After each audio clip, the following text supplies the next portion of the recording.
Hartzog Lecture Series. My name's Larry Allen, and I'm the head of the Department of Parks, Recreation, and Tourism Management in the College of Forest and Recreation Management, which is the sponsor of the Hartzog Lecture Series. We are so pleased to have everybody here.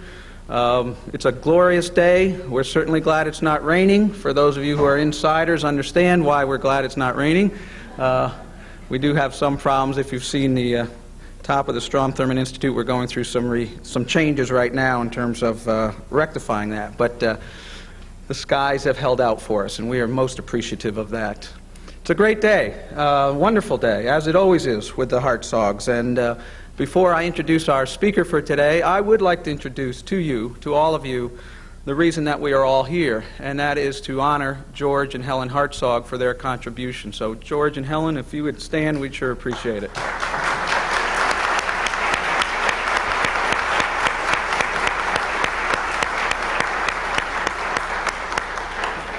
Wonderful, wonderful couple. Really enjoy being able to spend time with both of them. It really is a glorious time.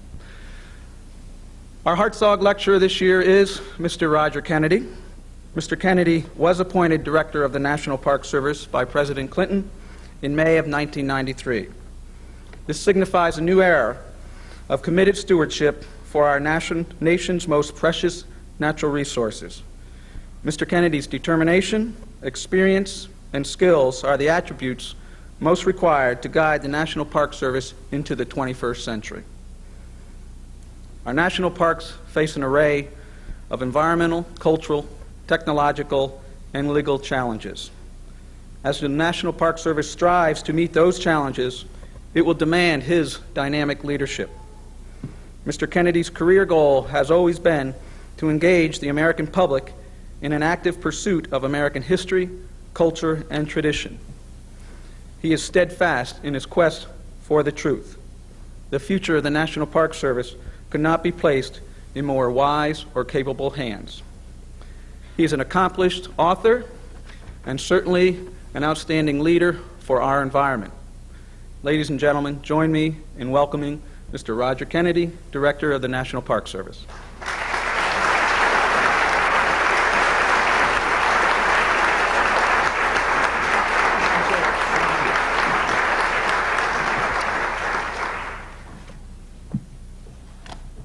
I'm here to join you in doing honor to my most exciting predecessor,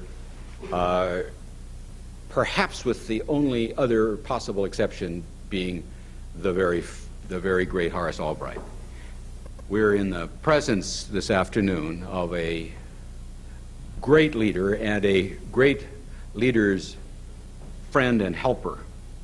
The Hartzogs are the kinds of people that would lead me to get up very early in the morning and come here to say a couple of words that I hope may interest them before I rattle off to South Dakota to make another film. Our text this afternoon is drawn from the Gospel according to St. George. George Hartzog, I mean, of course. I'm going to give you the gospel, and then I'm going to try to do the following things. I'm going to try to suggest the historic context within which we come to meet with each other today. I'm going to try to suggest the political context within which I must function, which is kind of a short-term historical context, and then I'm going to attempt to suggest some of the consequences of those imperatives and of the longer-standing moral imperatives which undergird the formation not just of the Park Service, but of those agencies of the community which are responsible for the care and trusteeship of our physical places, those places we have chosen. I don't want to restrict my remarks to the interests just of the National Park Service because we share with our brothers and sisters of the Bureau of Reclamation and of the Bureau of Land Management and of the Fish and Wildlife Service and of most American citizens, a set of deep anxieties, profound determinations, and reordering of priorities, which it is essential for us to do in concert with each other. Now, as to the gospel. And I have to say to you that when briefed, as you all can imagine, those of you who have suffered through a bureaucracy, when you are briefed, you are sometimes offered prepared remarks, and then you have to tell them that you intend a gesture of this sort, which indicates that you own one, that you'll restrict yourself to 35 minutes from here, and that you don't want prepared remarks, but it would be nice if they gave you an anthology of the best things said by your predecessors. And leaping out from those in their energy and their focus and their elegance are the following words from George Hartzog.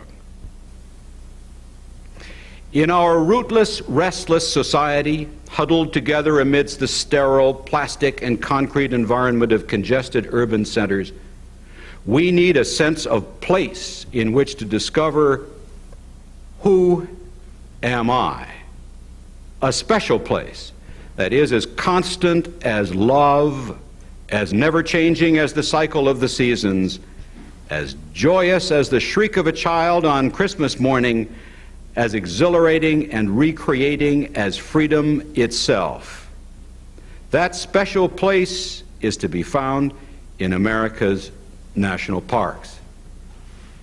George went on to suggest something we all know is true, that while there is a passionate sense of the epiphany that can occur in any of these wonderful natural places, or those places that have an historic context of significance, there is also a shadow side present in our culture, as there has always been.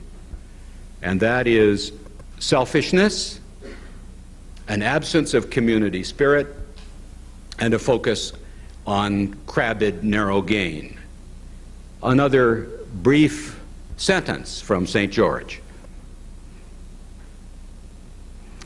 The new dimension that was given to the conservation of our natural resources by the Yellowstone National Park, that dimension provided that portions of our great natural heritage should be set aside and managed for other than immediate material gains and riches.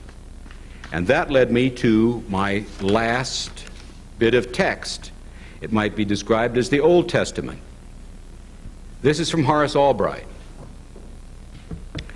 For every far-seeing conservationist, there have been scores or hundreds of short-sighted, practical persons who thought we should be satisfied with a small number of areas which in narrow boundaries preserved specific scenes of wonders of nature, rather like museum pieces. Those are our text. Let's step back from Mr. Albright and Mr. Hartzog and look at the long series of economic contexts within which we have set aside our chosen places. The National Park System was formed in a long deflationary cycle at the end of the 19th century, in which prices progressively diminished while a great industrial boom took place. It is not true that the national parks were created out of areas that nobody wanted. It is true that they were created in circumstances in which it was thought that there would be an infinite array of open space, and that there would be vast areas between any of these chosen places and population centers of any kind. They would not be intruded upon except by carefully guided tourists. That long deflationary cycle came to an end in the 1890s when prices began to rise again, and two great government reports were issued, locked together but seldom, I think, linked together. They were, of course, the Bureau of the Census report in 1890, to which Frederick Jackson Turner responded in his great essay on the passing of the frontier, and linked to it the report of the Bureau of Ethnology at the very same time, which brought Americans of the 19th century to a full recognition of the antiquity of human habitation in the continent. The Bureau of Ethnology's report, Cyrus Thomas's great report, made it clear that as we sit here, for example, we are within 150 miles or so of a place which manifests the intention of Americans of that time, that is to say, a time about 4,500 years ago, to build monumental architecture. I mean, of course, Sapelo, but you could find other great rings along this coast which match, as you know, immense monumental architecture created before the pyramids of Egypt in the Mississippi Delta at places like Watson Brake and Poverty Point that are, of course, on the lips of every American schoolchild. The sense of American antiquity and the capacity of our predecessors in this continent to do noble things upon it, that sense reached its apogee in about 1890 with the report of the Bureau of Ethnology and has been declining ever since. My irony about school children suggests that as we go about the rediscovery of the importance of natural areas, we of course need to link it to the presence of humans doing remarkable things in these areas over very extended periods. 6 sets of old growth have come and gone at Watson Brake since the first monumental architecture was created there in northeast Louisiana about 3000 BC. It's just a thought that there are 2 sets of things that began braided together and are still braided together, and of course, in the management of the National Park Service, should be braided together. The report of the Bureau of Ethnology links to Frederick Jackson Turner's discovery of that 130 or whatever it was odd number of counties which had 2 persons or less per square mile in, I think, a way that's arresting, because we are now rediscovering 100 years later what was self-evident to every working scientist in the United States, that there had been antiquity of a profuse and effective sort on this continent. The Indians had done enormous work here before us. But we've also discovered that there are now more counties in the United States with 2 persons or less than there were in 1890. There are more counties that would qualify as the other side of the frontier in Frederick Jackson Turner's terms in 1992 than there were in 1890. The concentration of population in this country has created a new society, all right, but there still are vast areas of the United States, and I will submit in a moment later there will be vaster areas in which population is extremely thin. And we are more similar today to the conditions within which the National Park System was founded than we have been for 100 years. I'm going to try to come back to that a bit later. After the issuance of the 2 great publications came the great rush of leadership in the preservation of certain kinds of conservation, the Pinchot-esque kind of conservation, followed, as you all know, with the surge of American imperialism, the First World War, and the first intense period in the 20th century in which we almost matched the cynicism and despair of the 1870s. That was the 1920s presaging the 1980s. We've had 3 phases in the context within which we all do our work, in which Americans have just about given up on their sense of common effort for noble purposes and have focused instead upon their more personal, narrower, and often more selfish ambitions. Those were certainly the aftermath of the Civil War, the aftermath of the First World War, and for peculiar reasons, the aftermath of the effulgence of the 1960s. What we have seen, it seems to me, in the more recent years, intervening between George's tenure and my efforts to come somewhere near the level of aspiration which was achieved by his performance, is that we have seen the circumstances within which a director of the National Park Service would function. We've seen those circumstances alter radically. George and Dillon Ripley, his counterpart in the Smithsonian Institution, and Lyndon Johnson, his counterpart for part of that time in the White House, lived in a period in which it really was possible for Americans simultaneously to hold in their heads the sense that there were long continuities, that there were things we had in common, that there were things that we could aspire to do together, and at the same time, and that history was important, and that at the same time, communities could function, that there was an organic reality to a community, and that we ought to do things that would pull all Americans together for common purposes.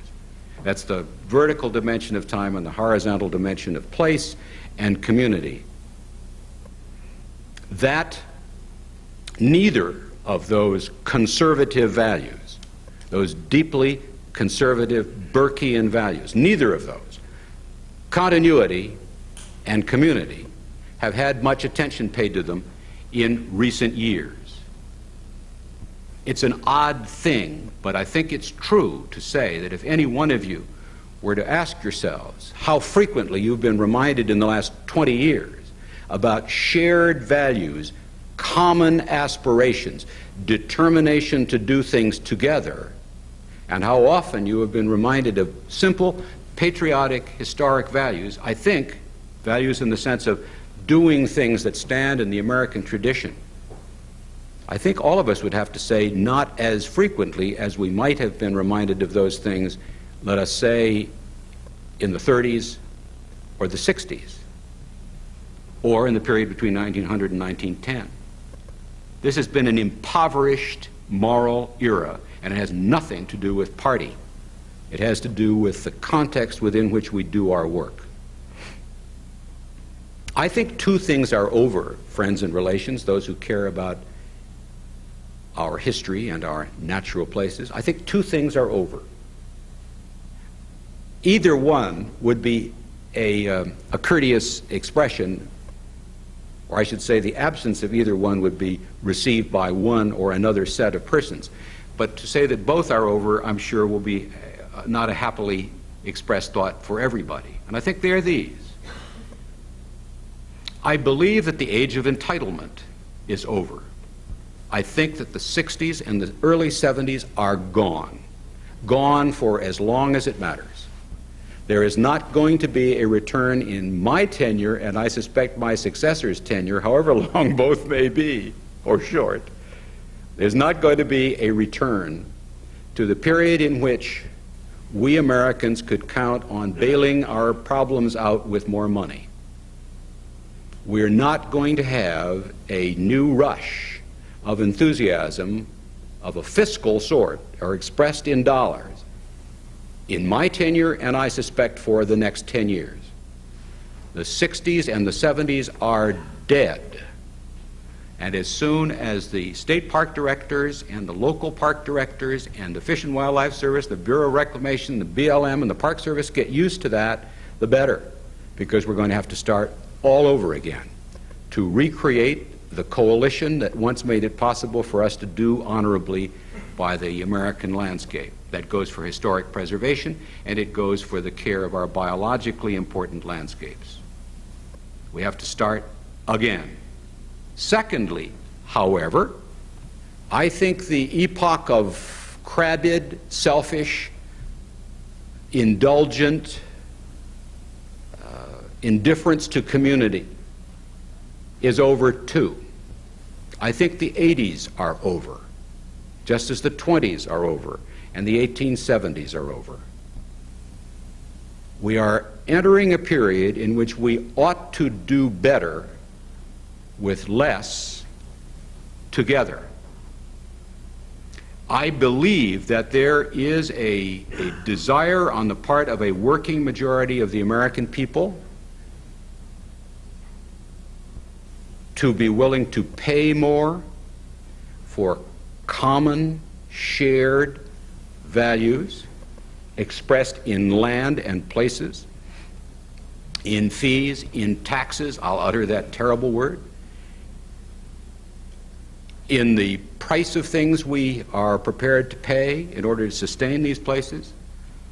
I believe that the sense of history still remains with a working majority of Americans, so that we really do care about some things together. if that history is sufficiently capacious in whom it includes. So it seems to me that the psychological climate is buoyant. The willingness to gather together is buoyant. The money isn't there. Now let me get, if I may, to the specific working context. We are looking in the National Park Service, and I am certain in the other land-related agencies of the federal government, to flat to slightly lower budgets until the horizon recedes. We are looking at a condition in which the national consensus has formed ineluctably that the first duty of government is paying down the mortgage, and not to fixing the bridges, not to educating the children, not to taking care of the national parks. That's a bipartisan consensus, and when you strip away all the verbiage, the consensus is that we are going to put our first emphasis, we as a nation, upon debt service. That's not the way it's said, but that's what it means. And we had better get used to that, though we may, of course, do our best to chip away at it so that our children may do better. Both parties, in the states, in the cities, and in the federal government, have reached an agreement on that point. We're going to pay down the mortgage. Doesn't matter particularly, except to historians, as to how we got the mortgage to the condition it's in. Under those circumstances, we all have a very large job to do. I want to come back to that in part 3. I'm still not quite through with part 2, which is the immediate working context. The consequence of there being steady to down budgets in an atmosphere in which at least 50% of everything that comes in the door is going to go to matching, to paying down the debt. The consequence of that is going to be that there are going to be radical transformations in the ways in which those agencies dealing with public, meaning common land, in which those agencies will go about their business. It doesn't matter at all, particularly, except as to pacing and competence, what I or anyone in my position thinks about this. If we could do it right, we will try to do it right, but whether we like it or not, we will not have the current structures as between the agencies of the Department of the Interior, or as between those agencies in the Fish and Wild and those in the Department of Agriculture, or those in the Department of Defense that do work related to us. Those old boundaries are coming down. We are going to have co-management of areas. We are going to have a focus upon regions as defined by their genuine biological and historical and social imperatives, not the political happenstance of where boundaries were drawn before.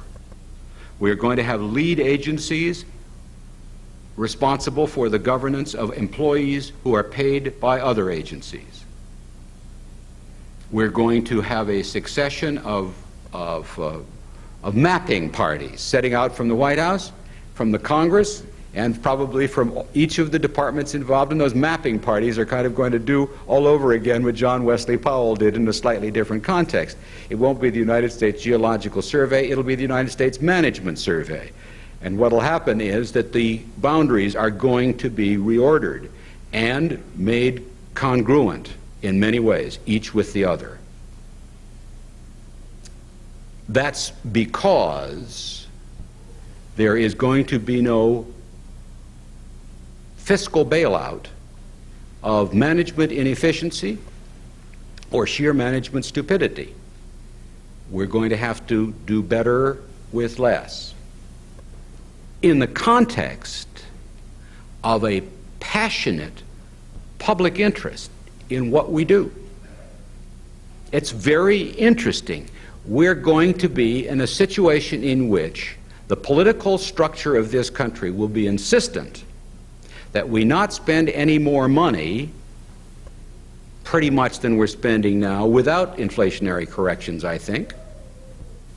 And at the same time, the expectations of a re-aroused American public are going to be increasing around us, that we will do better work, that will reach them at the delivery system, at the retail level, in the parks, and the managed areas. We will reach them with better information, and that we'll do better science in these places than we have before. Well, the implications of that for managers are perfectly obvious. When the expectations rise and the budgets don't, you're going to have to find ways to manage better. Now,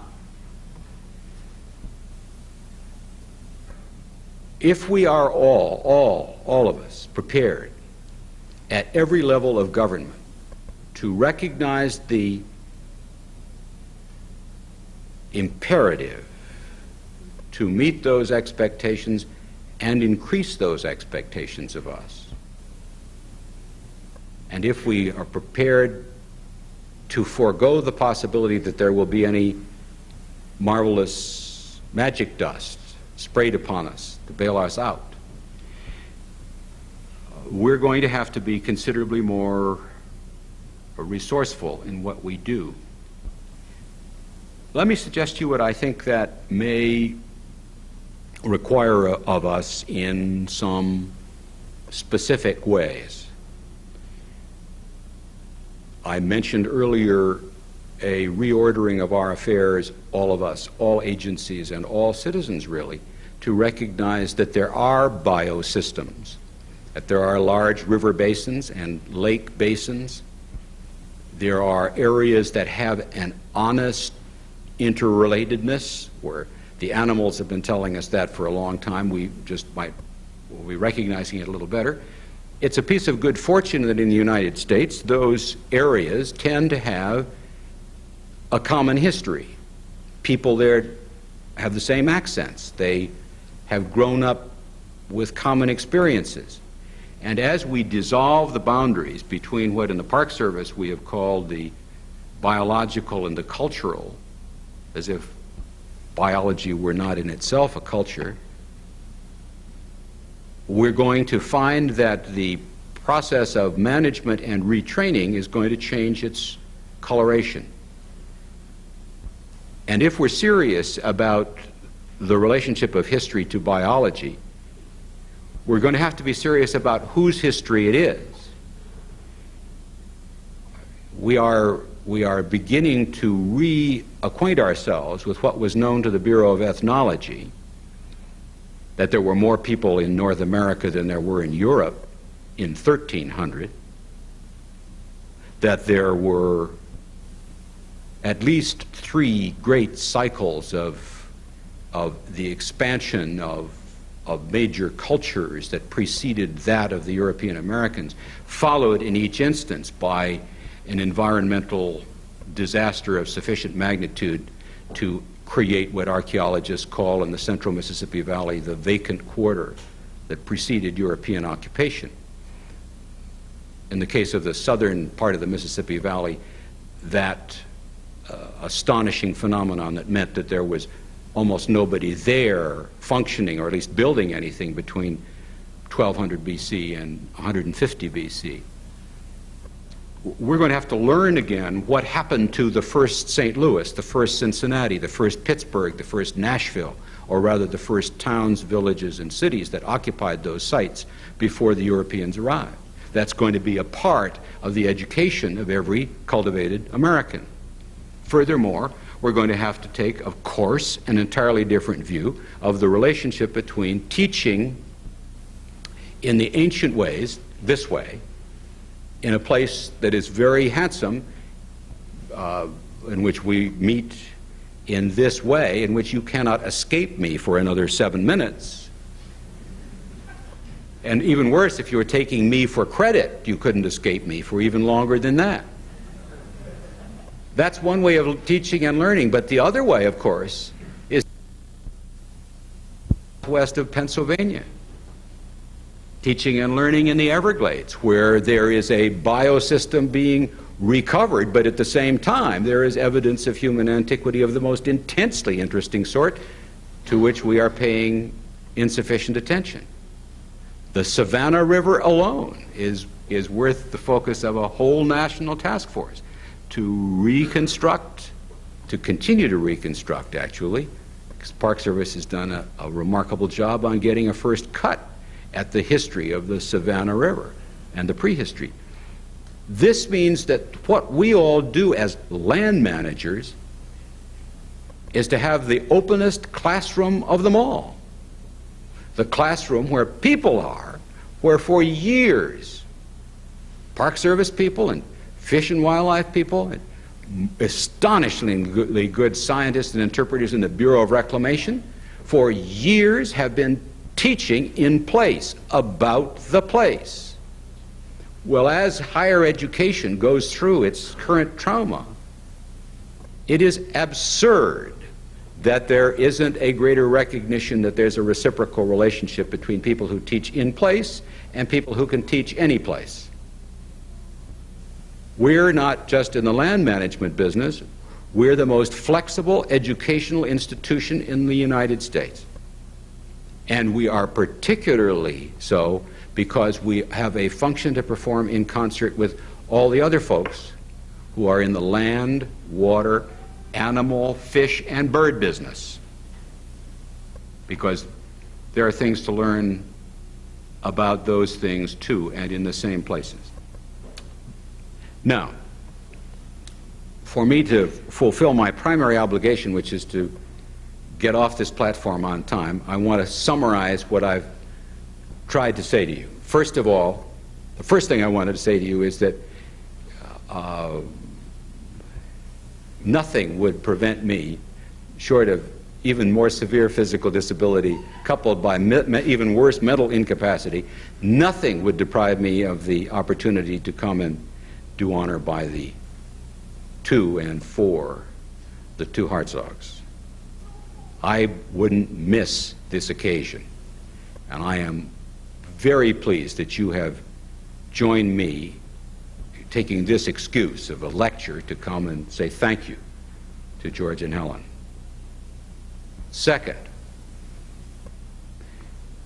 the long context of the management of the places Americans have chosen because they care about them most, the long history of these choices, not limited to the National Park Service, but centered perhaps in some ways upon them, that history is one of change. The context within which the cavalry drove the cattle boys out of Yellowstone is a different context from the period in which Stephen Mather and Horace Albright were functioning.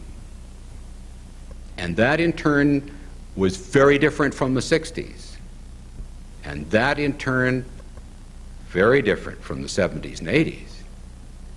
But my world as a functioning bureaucratic manager is very different from my brother George's. I believe the primary determinants of those differences have to do with the passing of the effulgent age of hope and common effort and determination to engage with problems with a measure of prodigality which characterized the 60s. That has passed. It was wonderful. I wish I had been there with you to work for you, George, in those days. But they're gone. They have taken with them over the horizon, however, the period of demoralization, irresponsibility, and selfishness as endorsed in national policy, which is characteristic not just of one administration or another, but at least of three in a row. That's over too.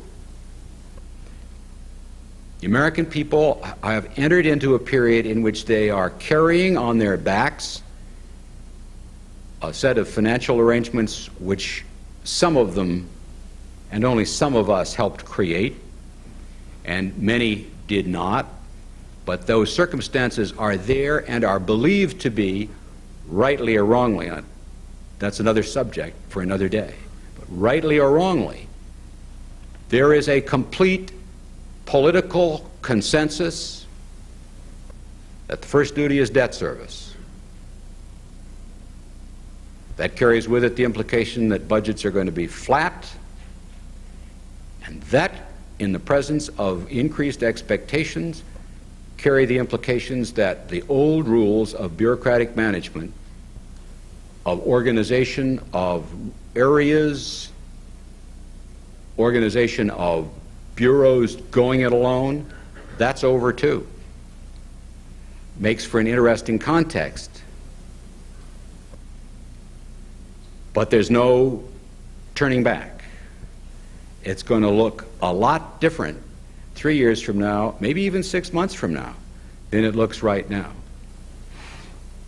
But we've got the country with us. As we go through this process, it's this process of rebirth, we've got the country with us. We've got enough of the country with us. That's all you ever have, is enough. This country wants a more inclusive history taught. It wants history and biology fused, as if they haven't always been, except in academic institutions and bureaucracies. This country wants us to demonstrate that we are pushing our services down to the place where the public feels them, and providing each other with fewer services, perhaps, in the intermediate layers.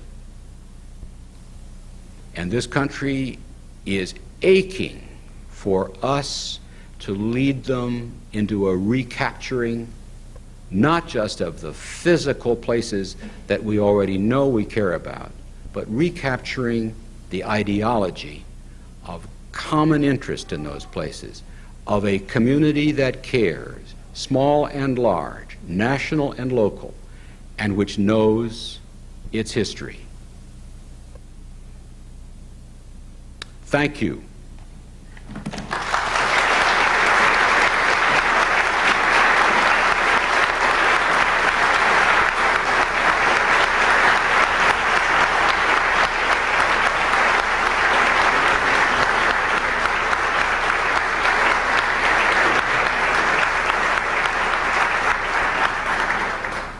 Director Kennedy has said that he would entertain a few questions for a few minutes. We do have a reception following. Those things may be in conflict. Yeah, it may be in conflict. So if you have some burning questions, the director is more than willing to address those. He'll try. He'll try. He'll try. So please feel free. Members, Yes, sir. What role do you see Congress, to the extent they structure and control these funds, what role do you see them playing as change in this crisis? the question was, what role is the Congress likely to play in the process of change that I've tried to lay out, because, of course, they write the checks? That is an organism having its own organic life, its own imperatives, and its own structures. For instance, the obvious necessity that fees paid by concessioners and by people who come into parks should be put back in major measure into the care and maintenance of parks in general, and to a considerable extent to that part. That obvious imperative flies directly in the face of the desire of every senator and congressman to be the person with the hand on the ladle. That being true, it's going to be a while before we actually get there, though, as you probably know, even the Vice President's Task Force on Reinventing Government said that we, in the Park Service, ought to recapture 50 cents. We now don't have any sense of what gets pumped into the collection boxes for fees. Well, that's 50 cents we didn't have, we still don't have, we might have, but the Congress is going to resist that vigorously. So I think it would be just peachy if everybody in this room had 150 friends and started a chain letter process whereby the notion was that it would be a good thing for people to get what they think they're paying for. There will be resistance to all of these changes because clearly every district, every congressional district would like a National Park Service regional office in it, and that's, I don't know what that is now, 500, and we are going to be, we are already looking at the Presidio at a major base closing in which the notion was that if you took it out of the Department of the Army's budget and gave it to the Park Service, somehow or other it would magically take care of itself. We're going to have a whole set of reorderings requiring the formation of a new public coalition, in which we go after recreating the now pretty much defunct coalition of the 60s to take care of these places so the Congress will pay attention to us. This is an interesting two-front war. The one front is a respectful relationship with the Office of Management and Budget and the Congress and the congressional staffs. That's one front. The other is the hot pipes that we hope that they will feel from the other direction, meaning from the public at large. Best I can do to that question, or with it. Yes, sir. So there are two groups which will work for little or no money to do the things that must be done. The young are being addressed by national service. Yes. And us. The old Yeah. are probably quite willing to do things for little or no money. Do you know of any plan to organize? Yeah, I have a nutty idea, which I will express about this. I think that us Golden Agers ought to be able to earn points toward an Eagle Pass or whatever it is by doing public service. I am sure we should be deeply embarrassed before we get in for nothing anywhere in the national park system. I think we should maybe be able to make it, but only with a deep blush. I think that blush could be substantially reduced by our putting in a little community service. Some of us are in very comfortable circumstances, and if we aren't ready to write a check or pop for a buck, we could at least pop for some time. So I would like to see the Paunch Corps reinvented and see whether we couldn't get some work out of people my age. Any other, yes, I mean, I've got a number of silly ideas like that, which probably won't get anywhere, but we're going to try. Yes, sir. President Clinton had spoken during his inauguration that he was trying to get a system where college students Yeah. go to college and then Yeah. later on Yeah. serve there in that field, and that the government would help pay for the school. Do you think that very well happened in the national park or in PRTN? Yeah. That's very close to Thomas Jefferson's original idea about a draft. I mean, it's kind of nice if you've been teaching history all your life. Bill Clinton didn't invent that idea. Thomas Jefferson did. The idea was that you were going to have a draft which you could serve because he didn't think we'd ever be at war with any foreign power again. You would learn how to drill and stand up straight, and you would also do things that were useful, Mr. Jefferson thought. I think Mr. Clinton's got an interesting idea there. And yes, I don't think it's dead. I think we can do portions of that administratively in a myriad of individual settings and get our act together so that when it's time to re-assault a whole range of these good ideas, we can do it. Next year, the year after that, 5 years from now. But clearly we need to do that. Yes, I'm for it. And we'll work on it. Yes, anything else that we can do? Yes, sir.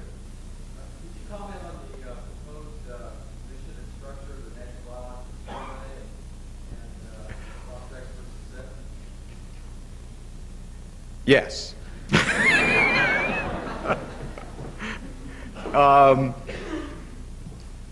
National Biological Survey is Bruce Babbitt's response to knowing some history. He read Beyond the 100th Meridian, Wallace Stegner, and descriptions of what John Wesley Powell and Cyrus Thomas and all those good guys had in mind in making it possible for Americans to know what the physical layout of the continent was, just what the topography was. Please, let's know what's here. It seemed to him a sort of a good idea that we would know better about three things. Well, first of all, grounded in that we ought to know who's here, as well as what's there. Who's here?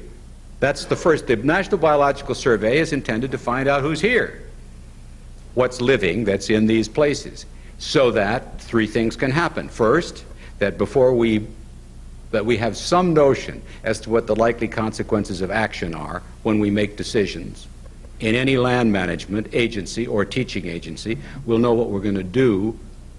We're going to hope to know better what the unanticipated consequences of action will be. That's known as management science. Second, that we would use these places more effectively as what they are, of course, marvelous laboratories. Denali bigger than Massachusetts. What a lab! And thirdly, that we will use them to teach in.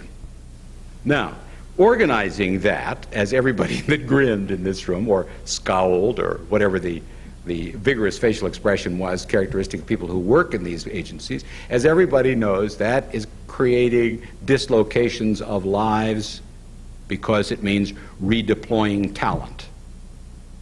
In the Park Service, we are going to have to learn how to do what we have always said we were going to do, and do that in the context of the redirection of some of our people, not a lot, it happens really, to new tasks, and in concert with people in other agencies who are redeploying a whole lot more people to do those tasks. We're just going to have to learn to do science better. As Park Service people know, I've just gotten a report in from the group that produced Science in the Parks, the National Academy of Sciences report, and 4 or 5 superintendents and a couple of people who shouldn't have been retired by previous administrations, who are telling me what we ought to be doing with science in the parks now. The kind of science in the parks, so what, in the light of the National Biological Survey. We're going to publish that within the next 2-3 weeks, if the system permits. Let's say 6 weeks, that is. We know that we've got to recognize that there's a new institution that is going to be done to some extent. Congress hasn't finished with it.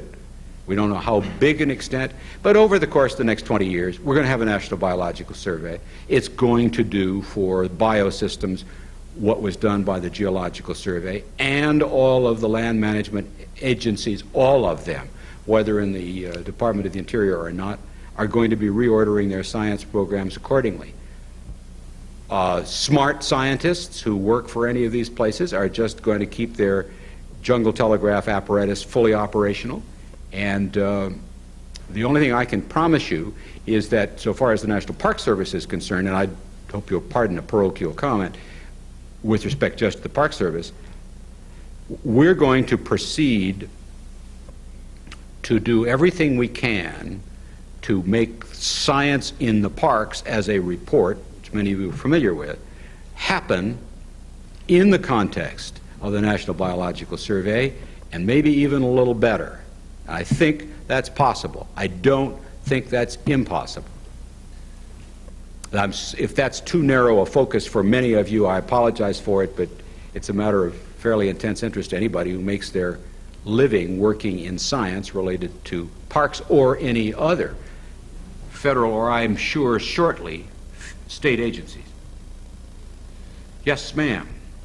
Given the current business climate, what do you see as the future of the proposed heritage partnership program? Boy, are we going to have to work at that. We take it very seriously. I think that's a whale of a good program. I think we ought to have done a lot more, and I think we can do more, but we're going to have to rebuild our constituency. Because fact is, those of us who write architectural history and who have been doing archaeological conservancies and national trusts, we have no broad national constituency. We kid ourselves about it. And we're going to have to rebuild it. It's part of the same thing, and we're going to have to hold hands with the lovers of land. Because in fact, we're lovers of land too. We just happen to love land that people have been on. And it's real hard to find land that people haven't been on somewhere. So is it in trouble? I don't think so. I don't think so. I think the next year or two is going to require us to be more expeditious in the way we do our business in the National Park Service. It's going to require the states and localities to get their acts together and how they process paper, and we're going to have to build a brand new constituency. It'll be interesting. Any other questions? Very interesting. Ah, the reception lies glimmering before us. Thank you all very much.